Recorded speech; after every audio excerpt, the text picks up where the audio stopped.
हम कहते रहते हैं कि पाकिस्तान की तरफ से टेररिज्म को सपोर्ट किया जाता है, मदद की जाती है, लेकिन टेररिस्ट के साथ पाकिस्तानी आर्मी खुद शामिल हो जाए और उसमें पाकिस्तानी आर्मी चीफ आसिम मुनीर, यह अपने आप में बताता है कि पाकिस्तान कितना बड़ा खतरा ना सिर्फ भारत के लिए बल्कि पूरी दुनिया के लिए हो गया। जिस सेना के आर्मी चीफ आतंकियों के साथ मिलकर साजिश रचते हैं, आम लोगों की हत्या करते हैं, वो ना सिर्फ भारत के लिए बल्कि पूरी दुनिया के लिए खतरा है। देवनाथ जी,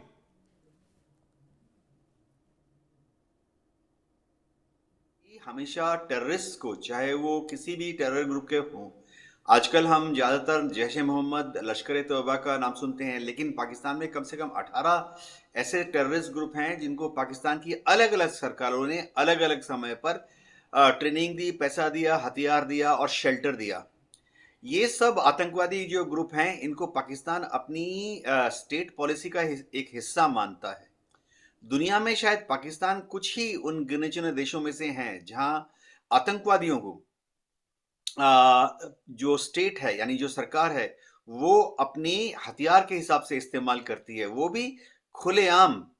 दुनिया के कई ऐसे देश हैं जहां पर प्राइवेट आर्मीज को सरकार पनाह देती है। जैसे रशिया में हम वैगनर आर्मी का नाम सुनते हैं, लेकिन आतंकवादियों को पनाह देना ये शायद पाकिस्तान का एकमात्र अधिकार होगा। हाँ, पाकिस्तान की आर्मी को मालूम है कि वो डायरेक्ट कन्फ्रंटेशन भारत के साथ नहीं कर सकते, इसीलिए उन्होंने कहा है कि हम आतंकवादियों का इस्तेमाल करते हुए भारत को 1000 कट दे देंगे। ये तो उनके बड़े बड़े नेताओं ने भी आके बोला है। पाकिस्तान आर्मी की एक और सुविधा है आतंकवादियों के साथ। जब भी पाकिस्तान आर्मी को लगता है कि उनको पाकिस्तान के दूसरे जो इंस्टीट्यूट्स हैं, चाहे जुडिशरी हो या कोई पॉलिटिकल पार्टी हो या पार्लियामेंट में चैलेंज मिल रहा है, तो वो तुरंत जनता को अपने साथ करने के लिए भारत में एक आतंकवादी कार्रवाइयों को अंजाम दे देते हैं। इससे क्या होता है कि पाकिस्तान की आम आवाम वो सोचती है, अरे सिर्फ पाकिस्तान की आर्मी है जो कि भारत से पाकिस्तान को बचा सकती है। और आम लोग क्या सोचते हैं, अरे सिर्फ पाकिस्तान की आर्मी है जो कि कश्मीर को एक दिन पाकिस्तान से मिला सकती है। तो आम आदमी की सपोर्ट जब पाकिस्तान की आर्मी को चाहिए होती है, भारत में इस तरह का कार्रवाई ट्रिगर कर देते हैं। जी रवि जी। संजीव जी, आपकी तरफ मैं रुक कर रहा हूं। संजीव जी, ठीक है, ये तो जग जाहिर है, लेकिन हमने देखा था जब ऑपरेशन सिंदूर हुआ था, पहलगाम वाला मामला हुआ था, अमेरिका में गए थे, आसिम मुनीर गए थे, उनके प्रधानमंत्री गए थे, बड़ा वेलकम हुआ था उनका। तो पूरी दुनिया को यह समझ नहीं आता है कि किस देश को हम सपोर्ट कर रहे हैं। पाकिस्तान एक ऐसा मुल्क बन गया है कि न सिर्फ हिंदुस्तान के लिए, कश्मीर के लिए, बल्कि पूरी दुनिया के लिए खतरा पैदा हो गया, क्योंकि जिस देश के आर्मी चीफ सेना के साथ मिलकर आम लोगों की हत्या करते हैं, उनके खिलाफ साजिशें रचते हैं, वो पूरी दुनिया समझ क्यों नहीं पा रही? क्यों फिर पाकिस्तान को सपोर्ट किया जाता है? ऑपरेशन सिंदूर के बाद कितने बिलियन का कर्जा पाकिस्तान को दे दिया गया था? देखिए रवि जी, पाकिस्तान पूरे अंतर्राष्ट्रीय समुदाय में एक्सपोज्ड है। वो पूरी तरीके से उसका जो मूल चरित्र है उसको पूरी दुनिया जानती है। अभी आप देखिए तो 27th जो कॉन्स्टिट्यूशनल अमेंडमेंट पाकिस्तान में किया गया है, और उसके बाद से ये जो फील्ड मार्शल मुल्ला मुनीर जो कि पाकिस्तान की सारी तबाही और बर्बादी का नया अध्याय लिख रहे हैं, वो उन्होंने अपनी शक्ति इतनी ज्यादा बढ़ा ली है कि वो उनके पास असीमित शक्ति हो गई है। वो एक सर्वाधिकारवादी जो टोटलिटेरियन रूलर के तौर पर दिखाई देते हैं, और उनके खिलाफ कोई केस भी नहीं चल सकता, आजीवन इम्प्यूनिटी है। और सुप्रीम कोर्ट जहां पे कुछ उनके विरुद्ध कोई कार्रवाई हो सकती थी, उसको भी उन्होंने डिवाइड कर दिया है। तो उसको लेकर के यूनाइटेड नेशंस ने भी इसकी जो है आलोचना की, और विश्व में जो सारा अंतर्राष्ट्रीय समुदाय है इस बात को जानता है। यूनाइटेड स्टेट्स ऑफ अमेरिका के ऊपर जो विश्व का सबसे बड़ा आतंकी हमला हुआ था, 9/11 का जो 2001 में हमला हुआ था, उसका मेन मास्टरमाइंड, दुनिया का सबसे बड़ा आतंकी ओसामा बिन लादेन, उसी पाकिस्तान के एबटाबाद में एक मिलिट्री एकेडमी के पास जो है चैन से रह रहा था, और पाकिस्तान ने उसे शरण दे रखी थी। अमेरिका ये जानते हुए भी कि पाकिस्तान आतंकवाद का एपी सेंटर है, और पाकिस्तान में आज भी यूनाइटेड नेशन सिक्योरिटी काउंसिल के द्वारा डेजिग्नेटेड जितने भी ग्लोबल टेररिस्ट हैं उसमें आधे से ज्यादा अभी भी पाकिस्तान में है, उसके बावजूद भी यदि अमेरिका पाकिस्तान को अपना सपोर्ट देता है, ये डबल फेस अमेरिका का हो या पाकिस्तान का हो, वो अपने आप में कई तरह के सवाल खड़े करता है। आप हमारे साथ बने रहे। लेकिन एक और बड़ी खबर इस वक्त आ रही है, बरेली हिंसा से जुड़ी हुई है बड़ी खबर। आपको बता दें, बिना मंजूरी के बारात घर उस वक्त वहां पे बनाए गए थे। बड़ा खुलासा हुआ है, बड़ी संख्या में पुलिस फोर्स तैनात कर दी गई है बरेली में। बुलडोजर एक्शन जो है वो लगातार जारी है। तौकीर रजा के करीबी पर यह बुलडोजर एक्शन देखने को मिला है। तो एक बार फिर योगी सरकार का बुलडोजर देखने को मिला है। बड़ी संख्या में इस कार्रवाई के दौरान वहां पर पुलिस फोर्स तैनात की गई है। यूपी के बरेली में हिंसा हुई थी, जिसके बाद एक के बाद एक कई बड़ी गिरफ्तारियां भी हुई थी। तौकीर रजा के करीबियों के खिलाफ अब सरकार की तरफ से, प्रशासन की तरफ से यह एक्शन लिया गया है। बिना मंजूरी के कई बारात घर जो बनाए गए थे, यानी जो अतिक्रमण हुआ था, गैर कानूनी थे, उन तमाम बारात घरों को अब बुलडोजर के जरिए सरकार के द्वारा नेस्ता नाबूद किया जा रहा है। चलिए इस खबर पे और ज्यादा जानकारी के लिए सीधा रुख करते हैं मेरे सहयोगी आलोक गुप्ता का। आलोक, जरा बताएं, क्योंकि एक के बाद एक हम देख रहे हैं बुलडोजर एक्शन तेज हो गए योगी सरकार के। जी बिल्कुल, आपको बता दें कि यहाँ पर सैफ अली खान है, उनका बड़ा बैंकेट हॉल है पुराना शहर में। हम खड़े हुए हैं, थाना बारात एरिया हमारे पीछे आप देख सकते हैं। भारी संख्या में यहाँ पर जो फोर्स है वो तैनात है और बुलडोजर भी खड़ा हुआ है। जल्दी बुलडोजर की कार्रवाई देखने को मिल सकती है। लेकिन यहाँ पर जो लोग हैं जिनका ये बना हुआ है, उनका साफ कहना है कि हमारे कागजात पूरे हैं और फिर भी डीजीए द्वारा ये गलत कार्रवाई की जा रही है। लेकिन पुलिस प्रशासन मौजूद है, अधिकारी मौजूद है, उनका कहना है कि बारात घर अवैध है और इसके खिलाफ कार्रवाई की जाएगी। आप देख सकते हैं, मैं आपको लाइव तस्वीरें अपने दर्शकों को दिखा रहे हैं कि बुलडोजर की कार्रवाई ये बहुत शुरू होने वाली है। बुलडोजर जो है वो जो अवैध निर्माण है उसको तोड़ने के लिए जा रहा है। लाइव तस्वीरें हम अपने दर्शकों को दिखा रहे हैं। ये अंदर बच गया वो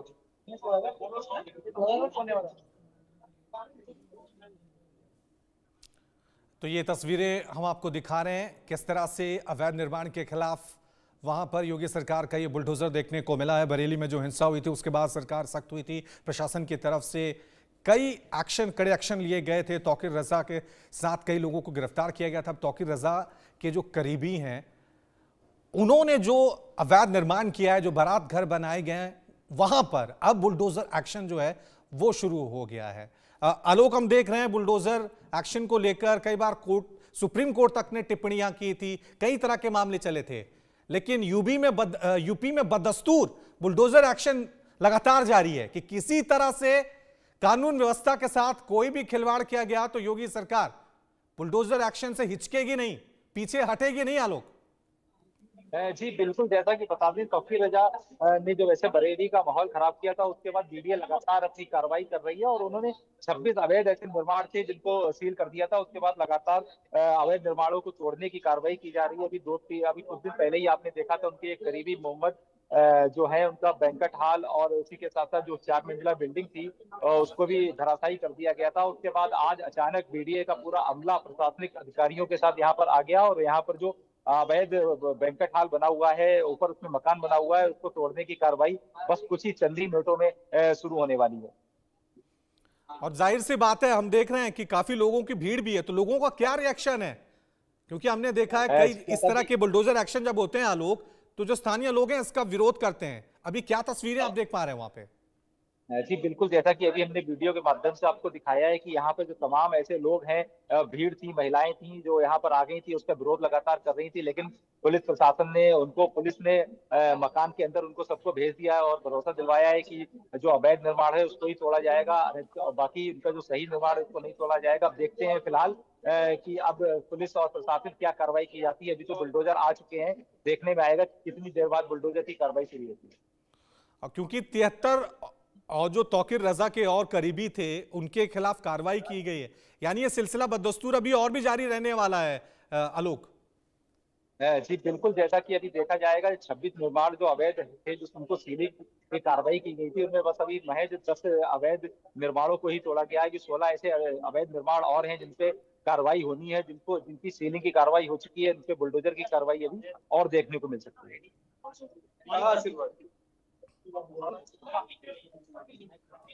ठीक है आलोक, तो दोबारा लौटेंगे आपसे अपडेट के लिए। बड़ी खबर बरेली से, जहां पर बुलडोजर एक्शन एक बार फिर देखने को मिल रहा है। रुक करते हैं पाकिस्तान से जुड़ी बड़ी खबर पर। एक बार फिर पाकिस्तान की सियासत और फौज के भीतर चल रही खींचतान अब एक खूनी संघर्ष और भयानक साजिशों का रूप ले चुकी है। पाकिस्तान के पूर्व सैन्य अधिकारी और अक्सर अपने बयानों से पाकिस्तानी सेना की नींद हराम करने वाले रिटायर्ड मेजर आदिल राजा ने ऐसा खुलासा किया है जिससे न सिर्फ पाकिस्तान बल्कि हिंदुस्तान के सुरक्षा गलियारों में भी हलचल मच गई है। आदिल राजा ने सीधा निशाना पाकिस्तान के मौजूदा army chief general Asim Munir पर साधा है। उनका दावा है कि जनरल मुनीर ने अपनी कुर्सी बचाने और भारत को उकसाने के लिए कश्मीर के पहलगाम में हमला करवाया। उसी पे हमारा डिस्कशन जारी है। देवगन साहब हमारे साथ बने हुए हैं, संजीव जी हमारे साथ बने। संजीव जी, आपकी तरफ मैं एक बार फिर रुक करूंगा और सवाल मेरा वही था कि बार बार पाकिस्तान के अंदर साजिशें रची जाती हैं, आतंकियों को पाला पोसा जाता है। उसामा बिन लादेन कहां मिला था ये अमेरिका को भी पता था। तालिबान के साथ अभी क्या हो रहा है ये पूरी दुनिया जानती है। लेकिन फिर भी हम देखते हैं, चाहे चाइना की तरफ से, चलिए चाइना तो दोस्त है पाकिस्तान का, लेकिन अमेरिका जैसी कंट्री जो कहता है कि हम टेररिज्म के खिलाफ लड़ते हैं, वो भी पाकिस्तान को सपोर्ट करता है। अब खुद जब ये चीजें खुलासे हो रहे हैं कि आतंकी साजिशों में टेररिस्ट ही नहीं, पाकिस्तानी आर्मी पूरी तरह से शामिल है।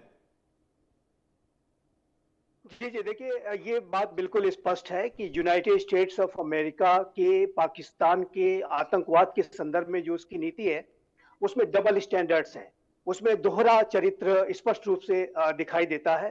और यूनाइटेड स्टेट्स ऑफ अमेरिका के ऊपर जो सबसे बड़ा आतंकी हमला 9/11/2001 का हुआ था, उसका जो main mastermind Osama bin Laden उसी पाकिस्तान के एबटाबाद में, जैसा कि मैं कह रहा था, कि पाया गया था। और अभी भी जो यूनाइटेड नेशन सिक्योरिटी काउंसिल के द्वारा डेजिग्नेटेड जितने भी ग्लोबल टेररिस्ट हैं उसमें से आधा से भी ज्यादा अभी भी पाकिस्तान में मौजूद है। और पाकिस्तान आतंकवाद का एपी सेंटर है। पाकिस्तान आतंकवाद को इंस्ट्रूमेंट ऑफ स्टेट पॉलिसी के तौर पर और आतंकियों को स्ट्रेटेजिक असेट के रूप में इस्तेमाल करता है। इसके बावजूद भी यदि अमेरिका पाकिस्तान को सपोर्ट कर रहा है तो जाहिर है कि उसके वहां वेस्टेड इंटरेस्ट है। और अमेरिका ने पाकिस्तान की जो टेरिटरी का जो इस्तेमाल है वो अपने अनेक वेस्टेड इंटरेस्ट के लिए, अपने स्ट्रेटेजिक पर्पजेस के लिए किया है। चाहे वो अफगानिस्तान की सिचुएशन को डील करने का विषय हो, चाहे वो ईरान का विषय हो, चाहे वो सेंट्रल एशिया और चाइना की गतिविधियों पर नजर रखने की बात हो, हर जगह जो है अमेरिका के द्वारा पाकिस्तान की टेरिटरी का एक्सप्लॉयटेशन मैं कहूंगा वो किया गया है। उसी तरीके से जो पाकिस्तान के न्यूक्लियर एसेट्स हैं, जो पाकिस्तान के न्यूक्लियर वेपन्स हैं, उसके ऊपर भी एक क्लोज वॉच और रादर कंट्रोल रखने के लिए भी अमेरिका पाकिस्तान में अपने एंगेजमेंट्स को बनाए रखना चाहता है। और लेकिन इस प्रक्रिया में जो रवि जी बहुत स्पष्ट है कि जो आतंकवाद के विरुद्ध वैश्विक जो लड़ाई है वो कमजोर पड़ती है। इस तरीके के डबल स्टैंडर्ड्स रखने से अमेरिका के अंदर कोई अगर हमला हो जाता है तो अमेरिका तो उसके विरुद्ध जीरो टॉलरेंस का रुख अपनाते हुए आतंकियों को ढूंढने के लिए संजीव जी, डोनाल्ड ट्रंप ने जिस तरह की कूटनीति अपनाई है वो तो पूरी दुनिया के सामने जगजाहिर है। एक तरफ कहते हैं प्रधानमंत्री मोदी मेरे दोस्त हैं, एक तरफ कहते हैं कि हम आतंकवाद के खिलाफ लड़ रहे हैं, दूसरी तरफ ही प्रधानमंत्री जो पाकिस्तान के प्रधानमंत्री हैं उनका स्वागत करते हैं, आसिम मुनीर के साथ बड़ी बड़ी बैठकें करते हैं, उनकी तारीफों के कसीदे पढ़ते हैं। लेकिन मेरा सवाल यूके देवनाथ जी आपसे है कि जब हमने ऑपरेशन सिंदूर को अंजाम दिया था तो भारतीय इंडियन आर्मी की तरफ से, सरकार की तरफ से एक चीज कही गई थी कि हमने जो अटैक किया है वो सिर्फ टेररिस्ट ठिकानों और टेररिस्ट पे किया है। लेकिन सवाल यह था कि जो इन आर्मी, पाकिस्तान के आर्मी इन टेररिस्ट को सपोर्ट करती है, पालती है, पोसती है, ट्रेनिंग देती है, हमने उनके खिलाफ कोई कार्रवाई नहीं की थी। हमने कहा था कि हमने सीमा नहीं लांगी है। लेकिन क्या वक्त आ गया है क्या कि हम अब पाकिस्तान टेररिस्ट की तरह ही पाकिस्तानी आर्मी को भी ट्रीट करें? रवि जी, ऐसा है कि जैसे ऑपरेशन सिंदूर अभी तक चल रहा है, जहां तक फौज की बात है, फौज, मिनिस्ट्री ऑफ डिफेंस, विदेश मंत्रालय सब मिलजुल कर काम करती है। एक कॉन्सेप्ट है रवि जी जिसको मैं दर्शकों को बताना चाहता हूं। इसे कहा जाता है एस्केलेशन मैट्रिक्स। इस कॉन्सेप्ट का मतलब ये होता है एस्केलेशन मैट्रिक्स का कि किस तरह से भारत सरकार चरमबद्ध तरीके से स्टेप वाइज स्टेप दुश्मन के साथ अपनी जो एंगेजमेंट है उसको बढ़ाएगी। तो पहले दौर में जाहिर बात है हम उन आतंकवादी ठिकानों को एंगेज करते हैं जो कि पीओके में है, क्योंकि पीओके तो टेक्निकली भारत का हिस्सा है, पाकिस्तान पर हमला नहीं माना जाता। द्वितीय चरण में एस्केलेशन मैट्रिक्स में हम उन टेररिस्ट कैंप पर हमला कर सकते हैं जो कि पाकिस्तान के अंदर हैं। खैबर पख्तूनख्वा में हैं। फॉर एग्जांपल, तीसरे चरण में हम सिंदूर में कर चुके हैं। अगर आप मैं दर्शकों को याद दिलाना चाहता हूं कि ऑपरेशन सिंदूर के दौरान हमने नॉर्मल पाकिस्तान में उनके 11 एयर बेसेस और रेडार इंस्टॉलेशन पर हमला किया। तो ये तीसरा एस्केलेशन मैट्रिक्स हो गया। अभी तक हमने पाकिस्तान आर्मी की छावनियों पर या उनकी ऑर्डिनेंस फैक्ट्रीज पर सीधा हमला नहीं किया। वो अगला कदम हो सकता देवनाथ है। जी, हम यही कह ऑपरेशन रहे हैं ना कि सिंदूर चल रहा है अभी। भारत जो है वो नियम कायदे और बड़ी ये समझता है इंसानियत के नाते कि अब पाकिस्तान के नागरिकों को नुकसान ना पहुंचे। पाकिस्तानी सेना को भी लेकर हम एक तरह से एक था डिफेंसिव मोड था कि हमारा जो टारगेट था वो टारगेट सिर्फ टेररिस्ट थे। लेकिन पाकिस्तान आर्मी ने क्या किया था, जम्मू में कितने आम लोगों को निशाना बनाया था, और उसका मकसद ही है पाकिस्तान टेररिस्ट हो या पाकिस्तान आर्मी हो या आर्मी के चीफ हो, उनका तो मकसद यही है ना कि भारत में शांति फैलाएं, तनाव फैलाएं। और उसके बाद कसीदे गढ़े गए थे पाकिस्तान में, उनको बड़ा औहदा दे दिया गया था फील्ड मार्शल का। यह अब हमें समझना होगा कि लड़ाई सिर्फ टेररिज्म से नहीं है, पूरे पाकिस्तान सरकार से, पाकिस्तानी आर्मी से है।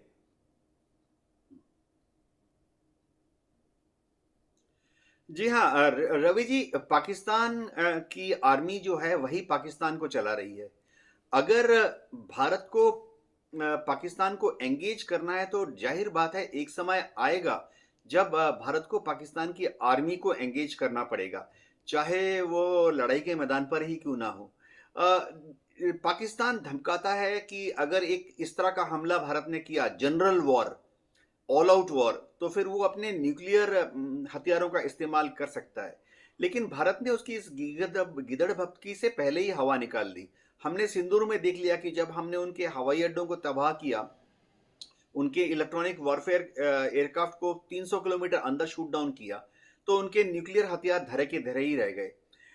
ये जो बात है ऐसी समझनी पड़ेगी कि फिलहाल विदेश मंत्रालय का आकलन है कि पाकिस्तान को हमने शायद एक छोटा सा पाठ पढ़ा दिया है, और अगली बार पाकिस्तान अगर जम्मू एंड कश्मीर में कोई बड़ा आतंकवादी कार्रवाई अंजाम देगा तो हम अगले एस्केलेशन मैट्रिक्स की तरफ अग्रसर हो सकते हैं। बात यह है कि क्या एक अंतर्राष्ट्रीय माहौल है। फिलहाल भारत कूटनीति की जो लड़ाई है, डिप्लोमेसी की लड़ाई है, वो जीत रहा है, तो शायद पाकिस्तान पर एक सीधा हमला, पाकिस्तान की आर्मी पर एक सीधा हमला करने का समय अभी तक नहीं आया है। अगर हम याद करें लाल किले हमले के समय में ऑपरेशन सिंदूर चल रहा था, काफी भारतीयों ने सोचा कि शायद अब हम भारत से फिर से पाकिस्तान से बदला लेने के लिए हमला करेंगे, लेकिन भारत सरकार ने लाल किले के हमले को एक आतंकवादी इंसिडेंट यानी आतंकवादी घटना बोला है और आतंकवादी हमला नहीं बोला है। भारत की ये नीति है कि अगर पाकिस्तान भारत पर आतंकवादी हमला करेगा तो फिर हम सिंदूर के तहत फिर से बड़ा हमला करेंगे पाकिस्तान पर। जी ठीक है संजीव जी, आपसे जानना चाहूंगा कि यहाँ पे जो भारत की स्ट्रेटेजी है उसको लेकर विपक्ष ने भी बड़ा निशाना साधा था कि यहाँ थोड़ी डिफेंसिव अप्रोच रह गई थी, अभी हमारे पास मौका था आगे बढ़ने का। अभी जो मौजूदा सिनेरियो है, दिल्ली में बम ब्लास्ट हुआ है और ये खुलासे हो रहे हैं क्योंकि आसिम मुनीर जितने आक्रामक नजर आ रहे हैं, आतंकियों वाली भाषा उनकी तरफ से लगातार बोली जा रही है। वो लगता नहीं किसी आर्मी चीफ की हैं। बाजवा भी आर्मी चीफ रहे थे लेकिन उनकी भाषा उस तरह की नहीं थी।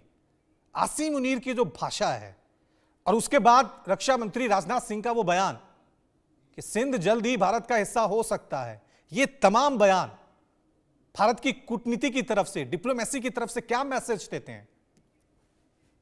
देखिए मैसेज रवि जी बहुत ही लाउड एंड क्लियर है, और ऑपरेशन जो सिंदूर 1.0 के बाद राष्ट्र के नाम संबोधन में भारत के प्रधानमंत्री श्री नरेंद्र मोदी ने एक न्यू नॉर्मल की बात कही थी, और उस न्यू नॉर्मल के तहत ये बात बिल्कुल स्पष्ट है कि यदि आने वाले समय में पाकिस्तान के द्वारा कोई बड़ी आतंकी हमले की साजिश रचे जाने के सबूत मिलते हैं तो भारत की जो अगली जो कार्रवाई होगी वो सिर्फ आतंक के ठिकानों पर ही नहीं होगी बल्कि उनके पनाहगारों पर भी होगी। ये बात हमने बहुत स्पष्ट की है, और भारत के जो द्वारा किसी भी तरीके के न्यूक्लियर ब्लैकमेल इत्यादि को हम बिल्कुल और ये साफ मैसेज जो है, हमारी जो आतंकवाद के प्रति और ये साफ मैसेज जो है हमने देखा इंडियन आर्मी की तरफ से दिया गया था। रक्षा मंत्री राजनाथ सिंह ने भी साफ तौर से दे दिया है। अब देखना यह है कि आने वाले वक्त में क्या वाकई में हमें नक्शे बदलते या भूगोल बदलता हुआ नजर आएगा, क्योंकि पाकिस्तान अपनी हरकतों से बाज नहीं आया। बहुत बहुत शुक्रिया आप दोनों का हमारे साथ जुड़ने के लिए। छोटा सा ब्रेक ले रहे हैं, आप देखते रहिए।